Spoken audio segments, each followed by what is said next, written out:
Então vamos lá. Então, bom, aqui a nossa disciplina aqui de desenvolvimento para a web, né? Então, para quem não me conhece, muitos de vocês já me conhecem do meio do semestre passado, né? Foi quando eu entrei. Meu nome é Marcelo, tenho 37 anos, né? Sou servidor aí, professor na ETB há 3 meses. Sou servidor há 18 anos, né? Sou técnico judiciário no Tribunal de Justiça do Distrito Federal e Territórios, né? Já há 3 anos. E antes disso eu era servidor também em outros órgãos e eu já trabalho com TI, né, há 22 anos, principalmente nessa área de desenvolvimento de sistemas, essa parte web. Então, essa foi por onde eu comecei, é onde eu estou até hoje. Então, como eu vejo que tem muita gente que não tem microfone, que está sem microfone, e vocês já se conhecem no fim das contas, né? Então eu vou pular essa etapa aqui de vocês se apresentarem. Tá joia? Então aqui eu vou deixar uma tirinha aqui para vocês. Depois eu também vou compartilhar o PowerPoint para vocês, né? Então naquela versão para impressão e na versão para impressão e na versão também de apresentação, para vocês poderem baixar para a máquina de vocês, né? E aí vocês olham o PowerPoint com mais calma, beleza?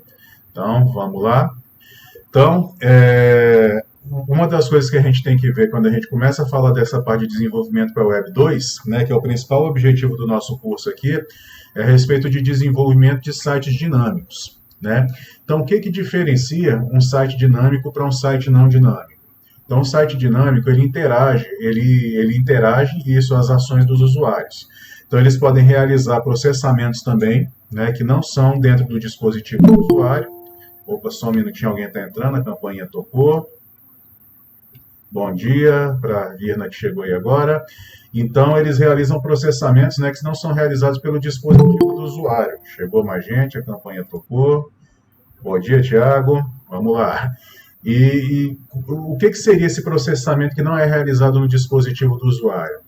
A gente tem um computador, né, e a gente precisa fazer um cadastramento de mais gente chegando. Agora, bom dia, Paloma. Vamos lá. Tá parecendo que é aquela menina tocando campainha.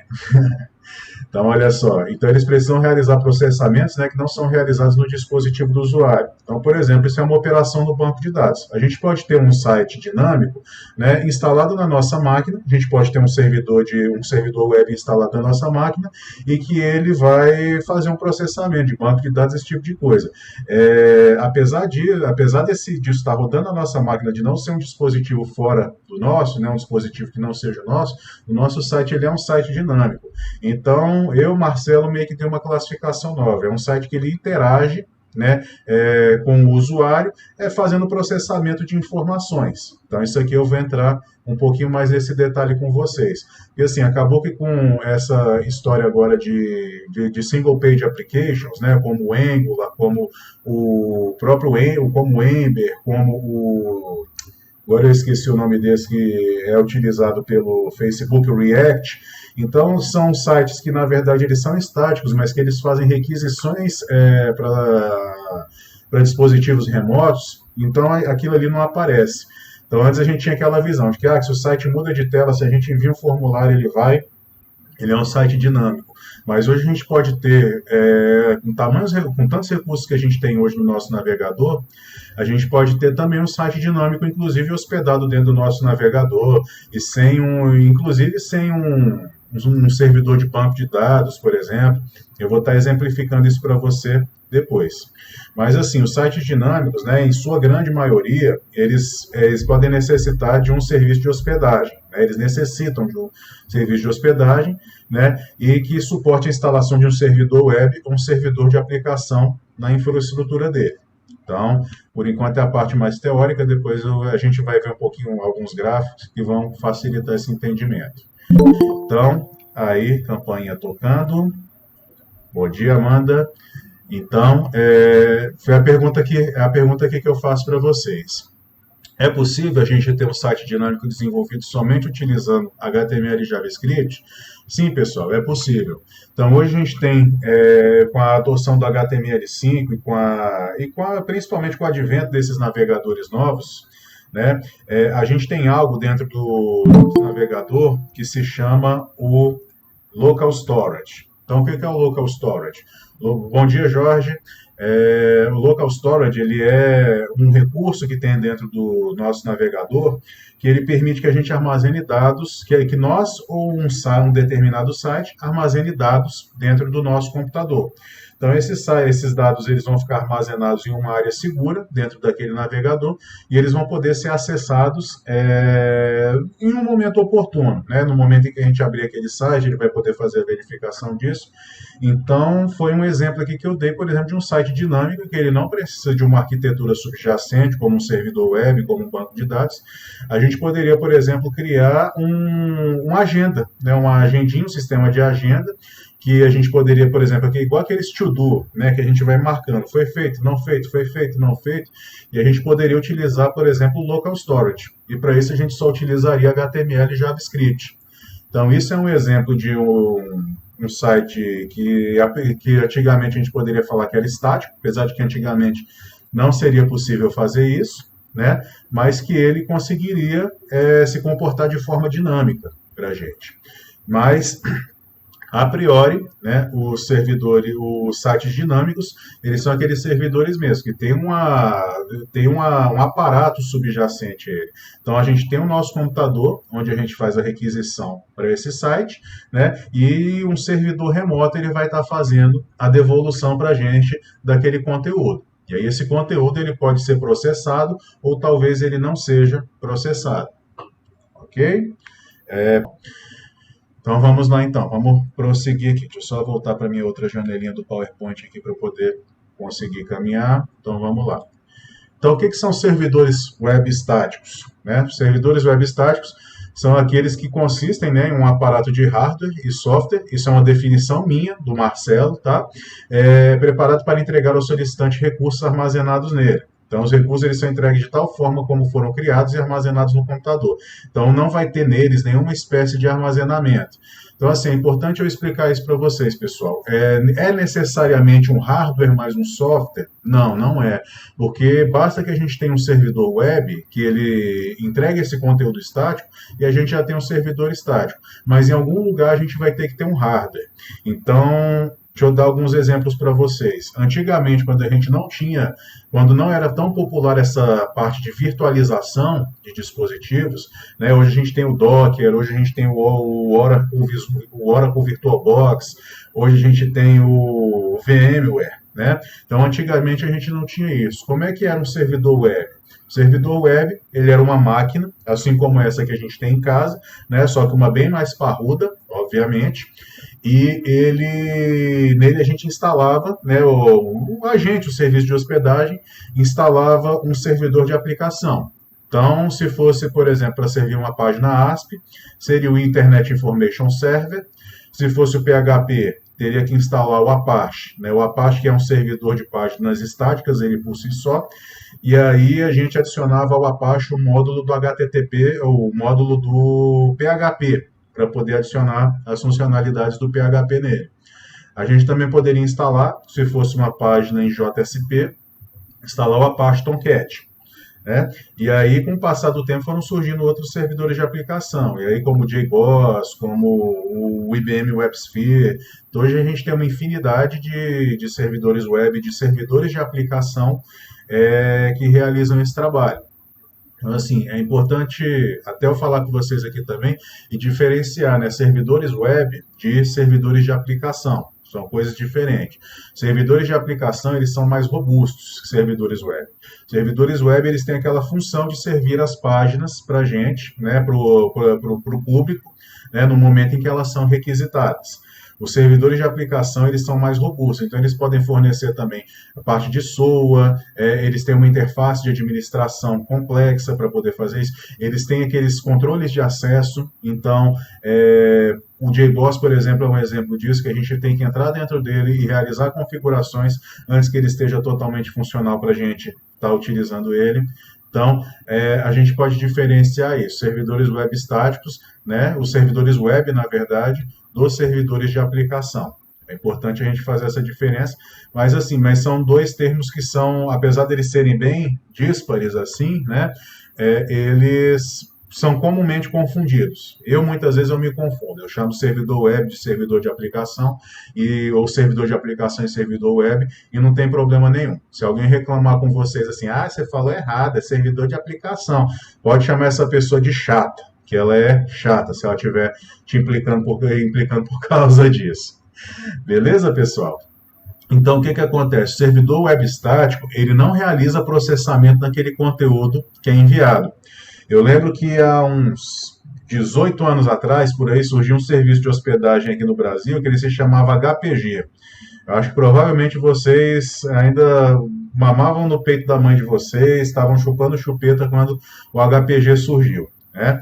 E o que acontece? O HPG ele era um servidor web estático. Então a gente podia criar páginas HTML dentro dele, a gente podia criar. Eu lembro que ele tinha até um armazenamento ilimitado. Então ele falava assim: vocês podem armazenar o tanto que vocês quiserem aqui, mais de páginas HTML. Né? E aí o pessoal utilizava o HPG para tentar colocar jogo, esse tipo de coisa, né, para poder baixar aquelas páginas glórias. Então, assim, o HPG ele durou muito tempo, mas ele não fornecia essa parte dinâmica. Então, a gente subia para o HPG uma página estática, né, e ele fornecia para o nosso público aquela página estática. Então, eu poderia criar, assim, um blog, um diário, um site, alguma coisa assim, né, mas de forma estática. Tudo dentro do HTML, porque ele não realizava qualquer processamento em cima daquilo.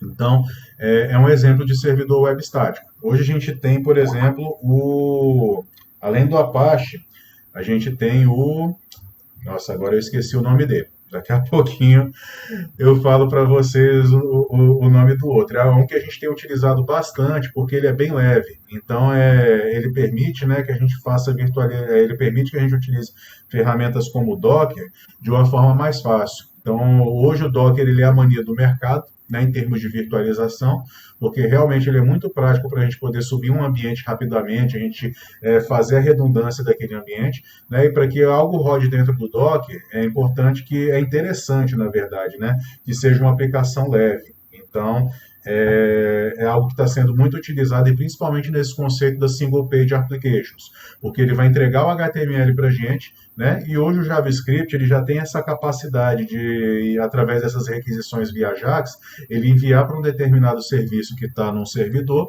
né, aquele pedido, e ele receber aquilo ali e o processamento ser realizado dentro da máquina do cliente. Vocês entenderam? Então, por isso que eu falo para vocês. Hoje, não necessariamente uma página que não realize processamento do lado do servidor, ela vai ser estática. Então, assim, ela pode ser dinâmica também.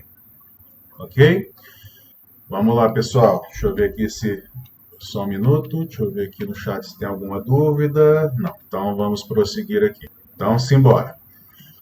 Servidores web dinâmicos, então. Né? Então, assim como os estáticos, né, eles são compostos de hardware e software, dentro daquela lógica que eu expliquei para vocês, né?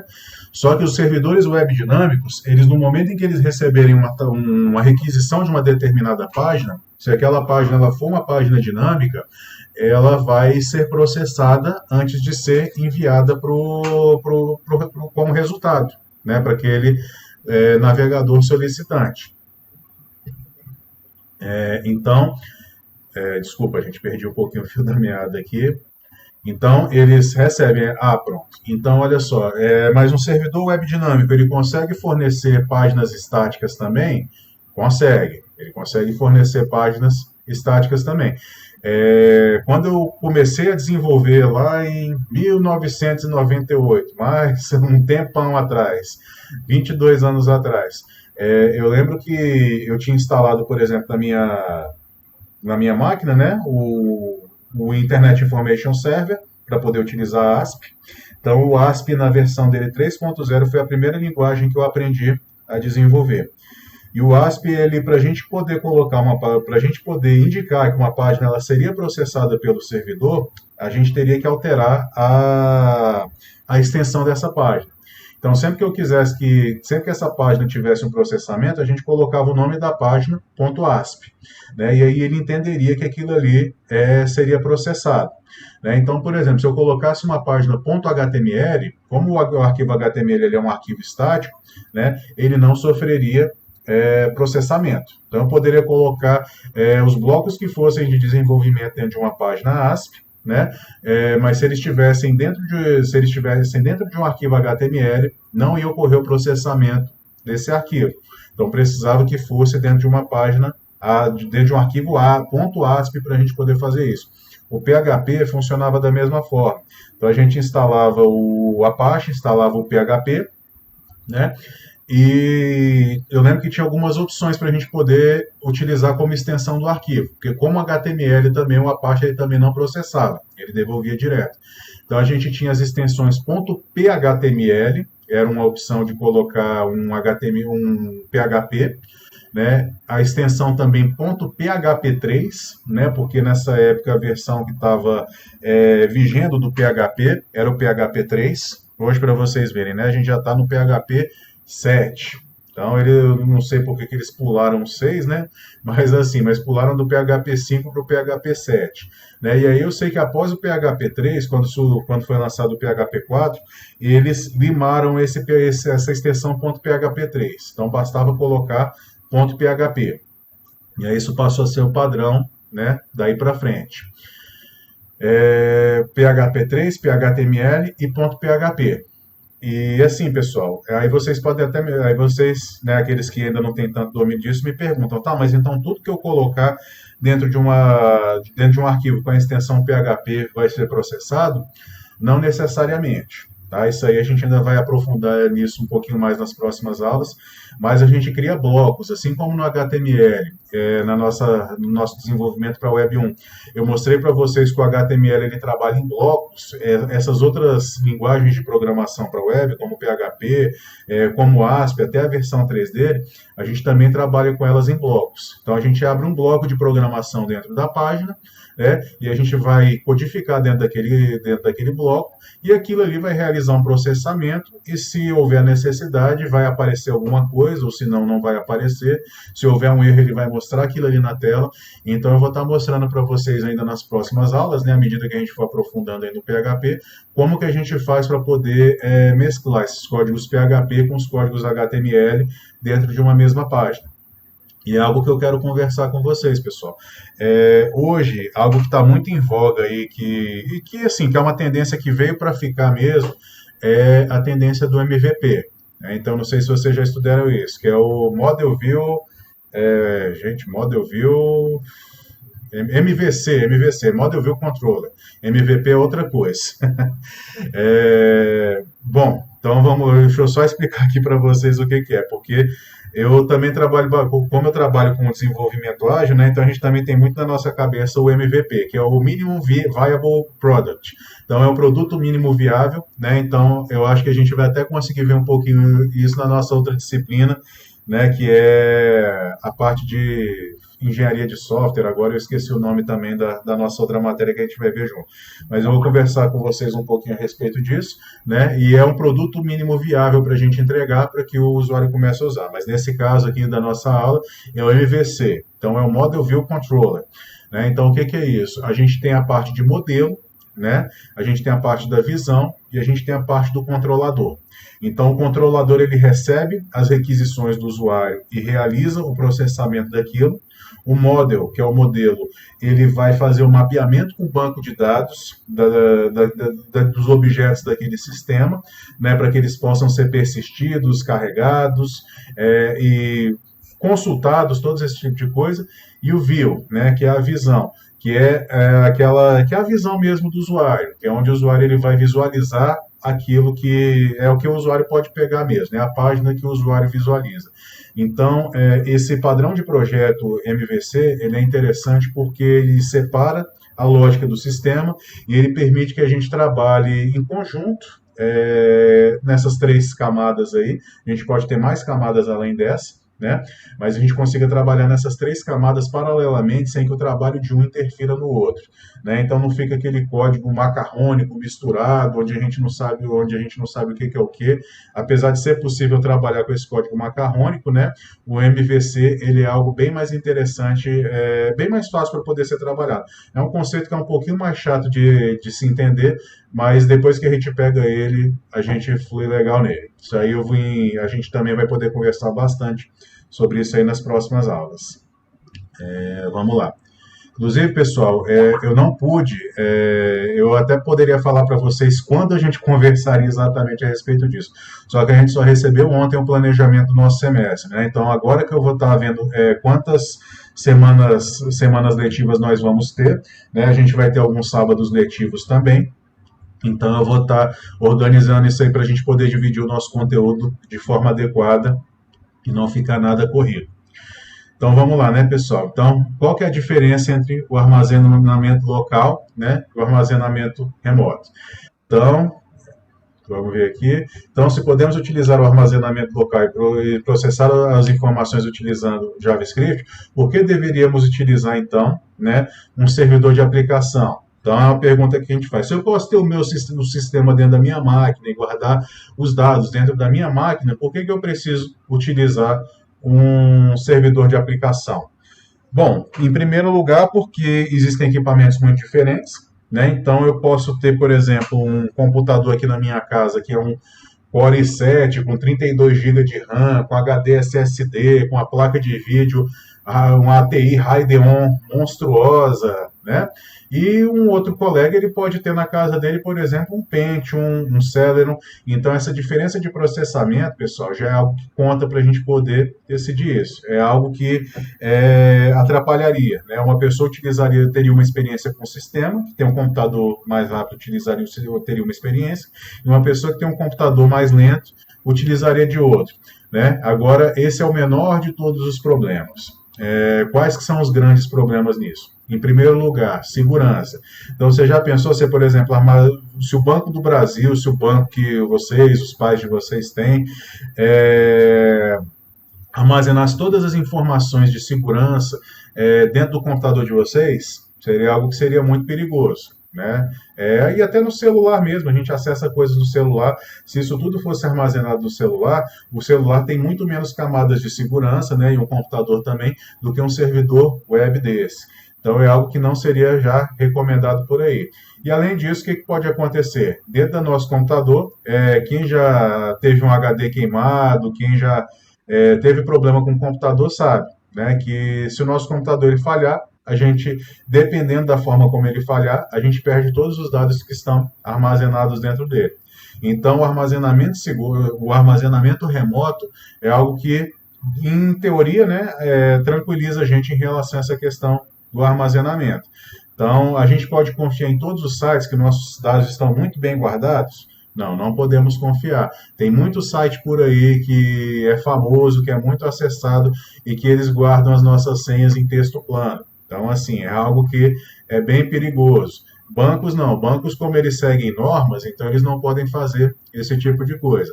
Mas é algo que eu falo para vocês observarem. Se vocês forem inscritos em algum site e o site, quando vocês clicam lá naquele botãozinho, esqueci minha senha, cliquei lá no esqueci minha senha, e o site mandou para vocês a senha para vocês e mandou a senha de vocês para o e-mail de vocês, pode ter certeza que aquele site ele armazena a senha de vocês em texto plano. Porque um dos princípios da criptografia é isso, é que a gente só consiga voltar através do sistema.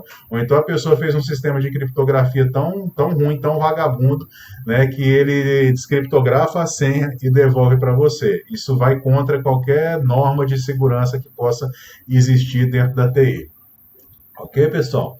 Então, fecha a parêntese, vamos prosseguir aqui então. Então, né, e aí nós temos então o armazenamento local, né, versus o armazenamento da web.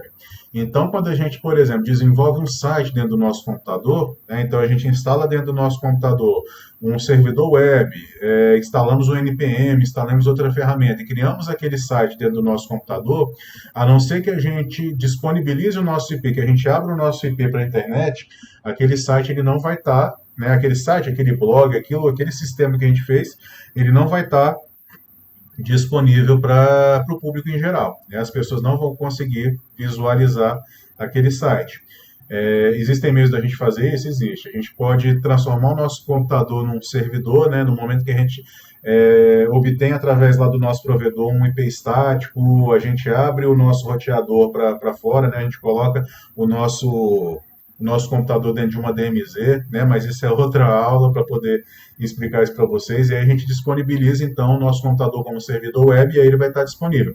Mas normalmente a gente utiliza serviços de hospedagem para poder fazer isso, né?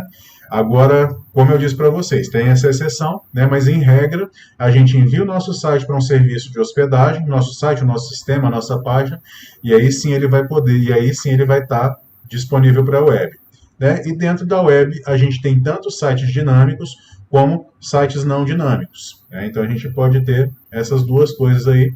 E algo que vocês podem fazer para poder observar, né, se ele, assim, não que vai ser regra, mas que vai ajudar vocês a observarem, é o seguinte: se for um textão na internet, normalmente ele é um site estático, né? Se ele tiver extensão .html, apesar de hoje a gente ter Ajax, né, e ele não fizer nenhuma requisição Ajax, ele é um site estático.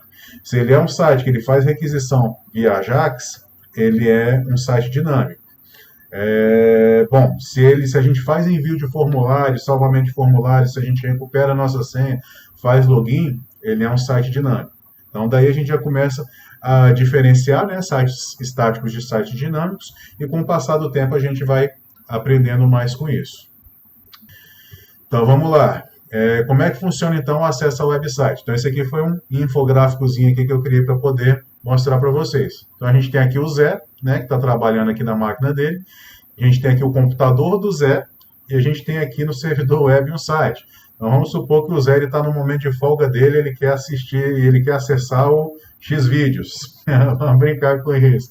Então, o que o Zé vai fazer aqui? Ele vai digitar aqui o endereço do navegador dele, né? Vai colocar aqui o endereço do navegador. Pensando bem, eu não vou brincar com isso, porque tem menores de idade na sala, então pode dar ruim para mim com força. Desculpem pela brincadeira. Vamos lá, então. Ele coloca o endereço aqui no navegador, né? E naquela barra de endereço, ele vai dar o Enter. No momento que ele der o Enter, o que o computador do Zé vai fazer? O navegador ele vai entender aquilo ali como um comando e vai enviar uma requisição para aquele servidor web onde aquilo ali está localizado, né? Existe toda uma arquitetura, pessoal, que vai acontecer por debaixo disso. Então, ele não vai acessar aquele endereço que o Zé colocou especificamente, né? Vai haver uma conversão de página web para o endereço IP, aquilo ali vai ser encaminhado. Então, assim, isso é algo que não compensa muito eu estar explicando para vocês, né? Porque não é o objetivo da nossa disciplina, vocês entenderem como é que funciona essa arquitetura que funciona por baixo, né, dos servidores, da tradução de endereços, de nome para IP, de IP para nome, né? Então, vamos pular isso. Então, ele faz essa conversão e envia para o servidor web. E aí, no momento em que o servidor web recebe essa requisição, ele fala assim: opa, eu tenho essa página.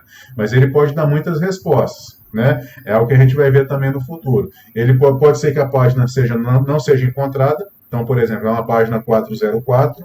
Pode ser que o arquivo que ele esteja pedindo esteja com erro, né? E aí ele pode dar um erro 500, que é o erro de servidor, e aí dentro desses números de requisições, do 200 até o 500 e tanto, tem um monte de tipos de resposta que o servidor ele pode enviar para o arquivo do Zé. Mas aqui, como a gente está falando do caminho feliz, né? Então vamos pensar então no caminho feliz aqui. Então ele identificou a página e ele vai fazer a devolução da página. Vai devolver aqui. E aí ele fez a devolução para o computador do Zé. O computador do Zé vai receber aquilo ali, né? O navegador do Zé vai receber aquilo ali, vai renderizar isso aqui dentro da página e aí vai apresentar para o Zé, então, aquela página. Então, o funcionamento, assim, de forma bem simples mesmo, é basicamente isso. O Zé escreve o endereço, o computador requisita para o servidor web identifica a página, envia de volta para o navegador. Se houver um processamento, ele já ocorre por aqui no servidor web, realiza esse processamento, né? E aí ele devolve a página já processada aqui para o computador do Zé, e o computador do Zé aparece. Se a página for dinâmica, não há processamento, ele já devolve direto. Ok? Vamos aqui um pouquinho mais de detalhe, então.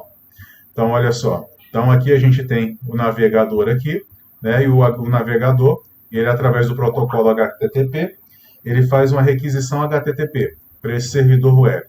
E esse servidor web ele pode estar rodando vários serviços. Opa, mais gente entrando. Bom dia aí, aluno ETB. Bom, então a gente tem aqui o navegador, né? E aí ele faz essa requisição através do protocolo HTTP aqui. E aí ele envia isso. Dentro disso a gente pode ter vários serviços que podem ser fornecidos por esse servidor web, né? Então a gente pode ter um FTP, a gente pode ter um HTTP, a gente pode ter várias coisas que podem ser fornecidas, mas aqui a gente está pegando o caso, né, de um HTTP mesmo. Ele enviou esse servidor web aqui, através do servidor web. Esse servidor web, ele vai verificar se existe esse arquivo aqui, dentro dos arquivos aqui desse servidor HTTP, ele identificou esse arquivo, ele vai fazer a devolução para esse navegador. Então, tentando explicar de uma forma mais técnica o que eu conversei com vocês, basicamente é isso. Então, ele vai fazer uma requisição HTTP sempre que necessitar obter o recurso hospedado. Então, isso funciona sempre, pessoal. Se a gente clicou no link, ele vai fazer uma nova requisição HTTP. Né? E aí, se ele chegar no local correto, né, no servidor correto aqui na parte de hardware, na parte de software, ele vai estar devolvendo, então, aquele recurso solicitado, o documento solicitado. E aí, esse documento pode ser uma imagem, pode ser um arquivo JavaScript, pode ser um arquivo HTML, pode ser um arquivo para download, então pode ser N coisas aqui, né, que o servidor web vai devolver, então, para esse navegador. Ok, pessoal?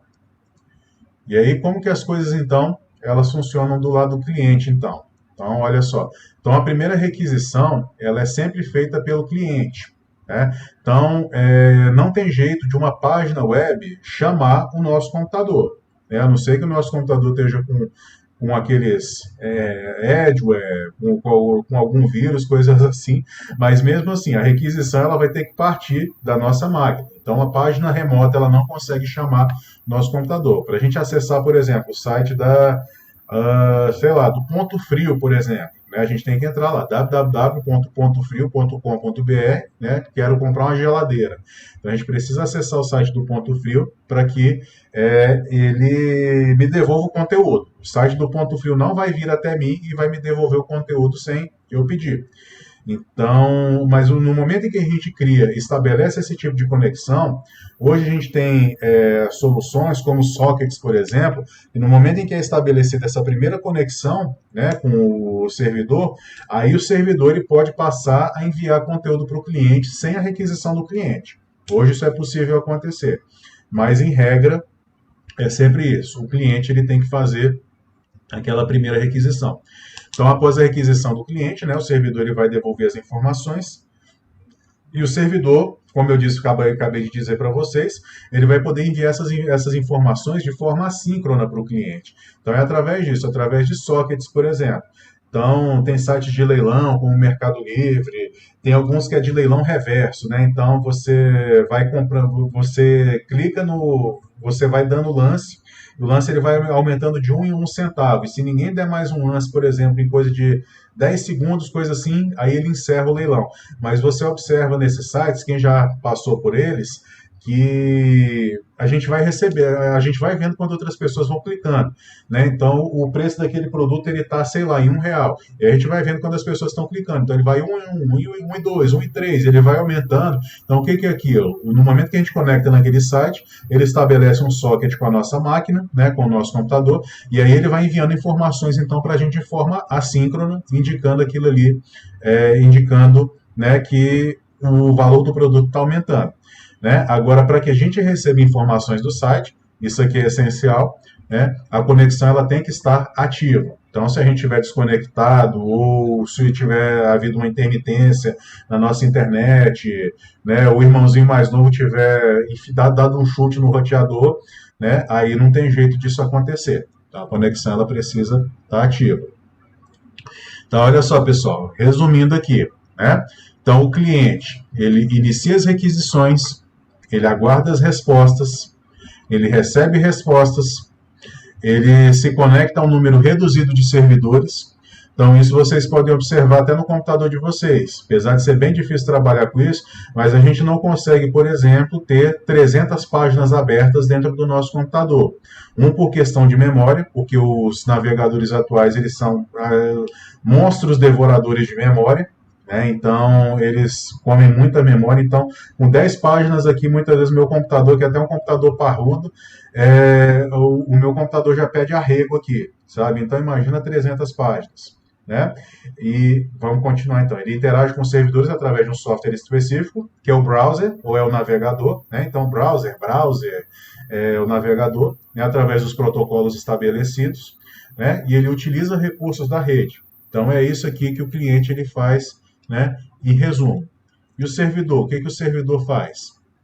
O servidor ele aguarda requisições dos clientes, né? Então ele está lá paradinho, de boa na dele, esperando alguém enviar algo para ele. Se não enviar, ele vai ficar lá de boa, paradinho na dele, né? Sem fazer nada. Então ele atende os pedidos e responde os clientes com os dados solicitados. Isso via de regra, né? Temos a exceção. Se esse dado ele não estiver disponível, se esse dado ele não estiver disponível por razões de segurança, né? O servidor então ele não vai responder com os dados solicitados. Né? Então, além disso, os servidores eles podem se conectar a outros servidores para poder estar atendendo às solicitações dos clientes. Né? Então, a gente tem um servidor HTTP, Apache, e ele pode se conectar com um banco de dados, ele pode se conectar com um single sign-on, que é um sistema único de login, né? Um sistema de segurança. Né? Ele fornece recursos de rede, né? E ele interage com os usuários finais através de uma interface do usuário, né, apresentada pelo cliente.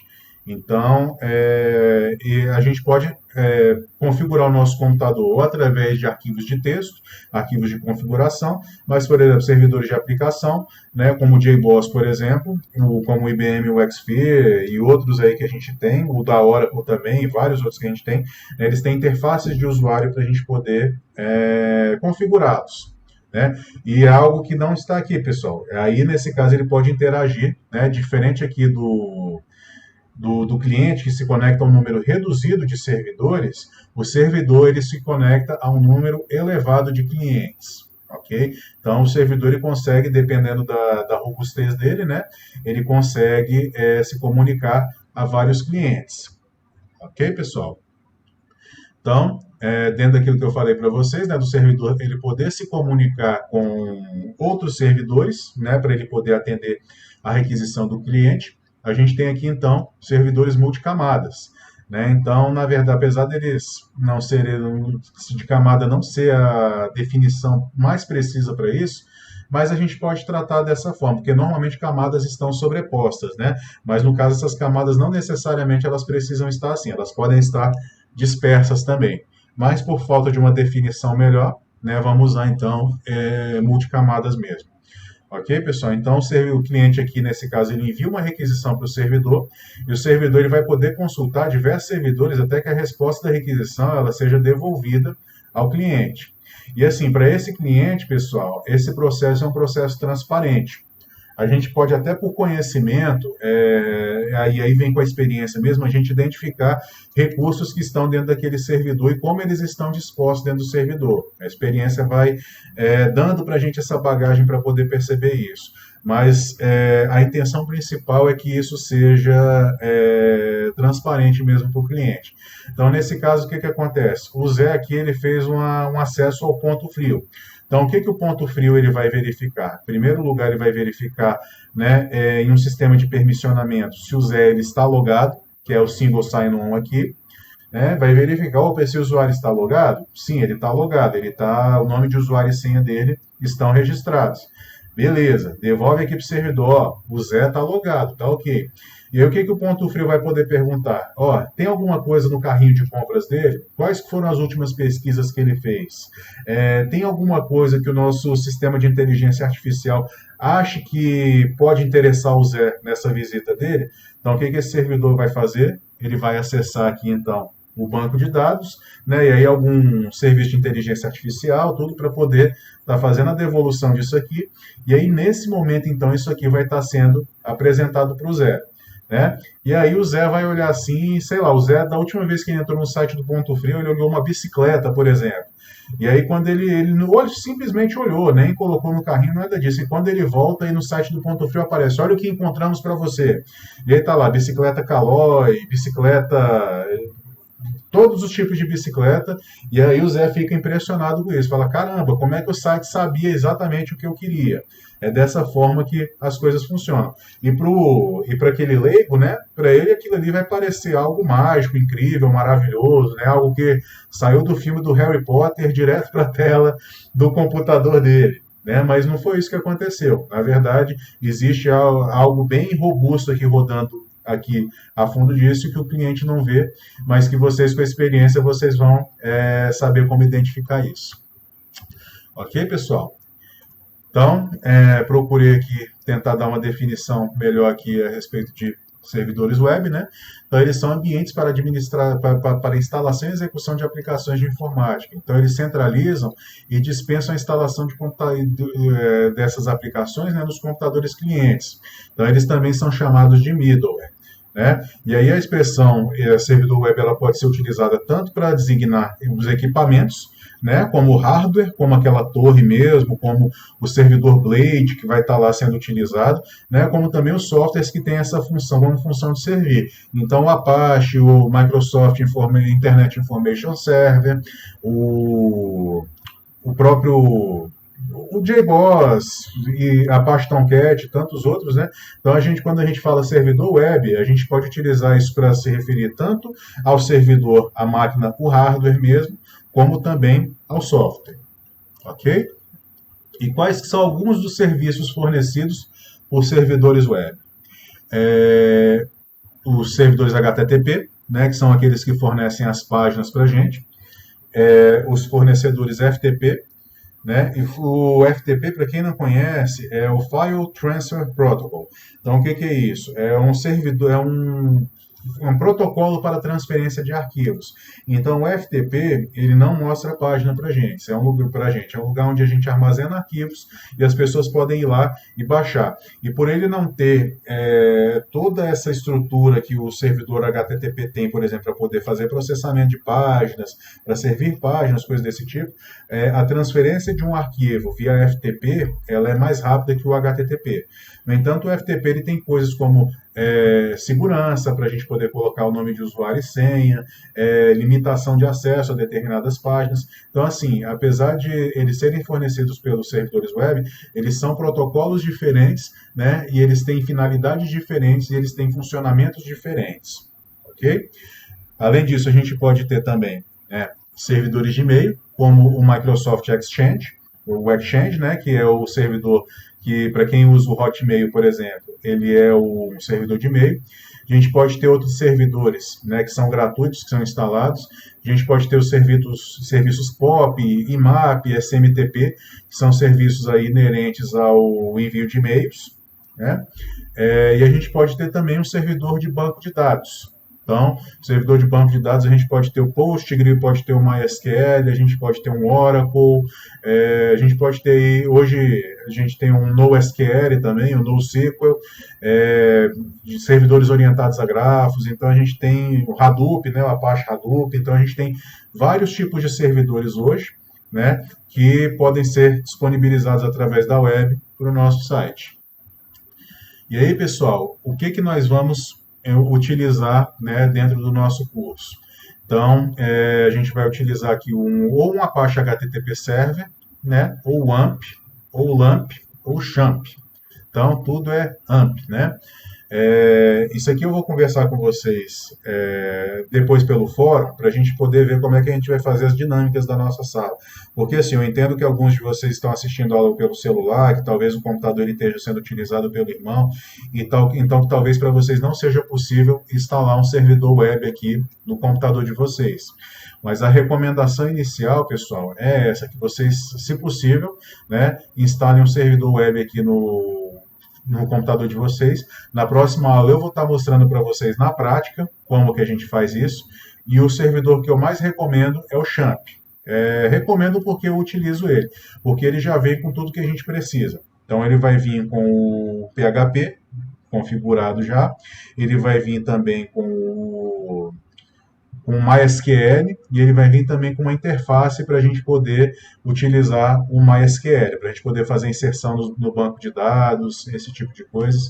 Então, assim, para quem já tiver interesse, curiosidade, pode ir pesquisando a respeito do Champ, né, e se puder, já instale ele na sua máquina. Para quem tiver com esse problema, depois a gente vai ver como é que faz. Eu posso colocar uma hospedagem minha disponível e a gente criar uma infraestrutura aí no Git para vocês poderem subir a página de vocês e ela ser apresentada. Né? Isso aí eu vou cobrar de vocês nos trabalhos, em alguns trabalhos aí, e até talvez nas avaliações. Né? Mas isso eu ainda vou conversar com vocês como nós vamos fazer isso. E outros ambientes para que a gente possa desenvolver. Se vocês têm Windows, né, a gente pode utilizar o Internet Information Server.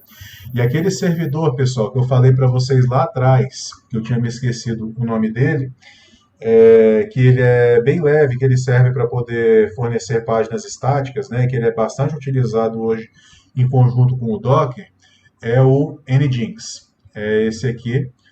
Depois eu posso até ver se eu consigo dar uma aula extra para vocês, depois ver como é que a gente vai fazer isso. Né? Mas para vocês que têm Windows, vocês podem instalar o Internet Information Server, né?